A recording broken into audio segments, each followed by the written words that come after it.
அதில் வந்து page number 17 வந்து இங்கே குரலை எழுத்தி பேசவும், இங்கே வந்து அமைதியாக இருக்கவும், இதுதான் பாயிண்ட், திஸ் இஸ் ப்ரூஃப் அப்படின்னு சொன்னோம். அப்புறமா வந்து இது சென்டிமெண்ட் சொல்லிட்டு அப்புறமே போய் கம்மன் இருங்க, அப்புறம் அழுகுற மாதிரி பண்ணுங்க, அப்புறம் பிரேக் விடுங்க.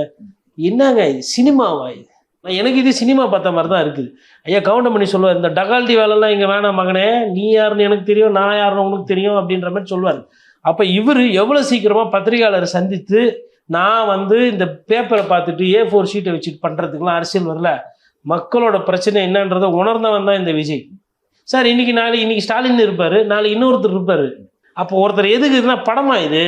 எம்ஜிஆர்னா எம்ஜிஆர் எதுக்கு நம்பியார், வீரோனா வில்ல, அப்படி கிடையாது. ஒரு கேரக்டர் எதிர்க்கிறது இன்னொரு கேரக்டர்ன்றது அரசியல் கிடையாது. நீங்கள் எதிர்த்துங்க, வேணான்னு சொல்லலை யாரும். ஸ்டாலின் அவரை வீழ்த்தக்கூடிய ஒரு சக்தி உங்களுக்கு இருக்குன்னா நீங்கள் தோக்கடிக்கலாம். ஸ்டாலின் திமுக ஒன்றும் தோக்காத கட்சிலாம் கிடையாது, இல்லை அண்ணா திமுக ஒன்றும் தோக்காத கட்சி கிடையாது. உங்களுக்கு அரசியல் புரியுதா?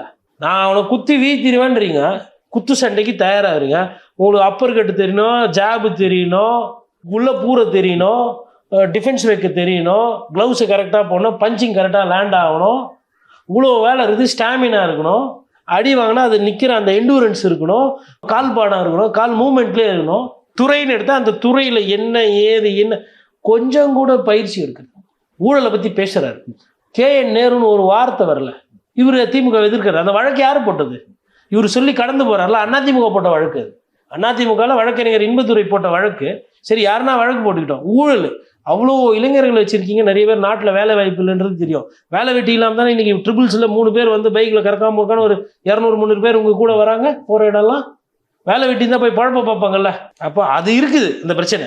அவங்களுக்கு இந்த மாதிரி வேலை வாங்கி தந்தால் 25 லட்ச ரூபா 35 லட்ச ரூபா இதே வேலை. இது முன்னாடி செந்தில் பாலாஜி இருந்தார், அப்போ அதிமுகவில் அமைச்சராக இருந்தார், அப்பவும் இதே வேலைக்கு கண்டக்டர் வேலைக்கு, டிரைவர் வேலைக்கு. இவர் வந்து இன்ஜினியர் வேலைக்கு, உள்ளாட்சித்துறையில் வேலைக்கு வந்து இவர் லஞ்சம் வாங்கியிருக்காரு. 25 லட்ச ரூபா 35 லட்சம் கொடுத்து நீ வேலைக்கு ஆளை எடுக்கிறேன்னா அவன் ஊழல் பண்ணாமல் வேற என்ன பண்ணுவான்? சக்கரை வியாபாரமாக பண்ணான்னு கேட்கணும்ல. அப்போ என்ன அரசியல் இவருக்கு கேட்குறாரு?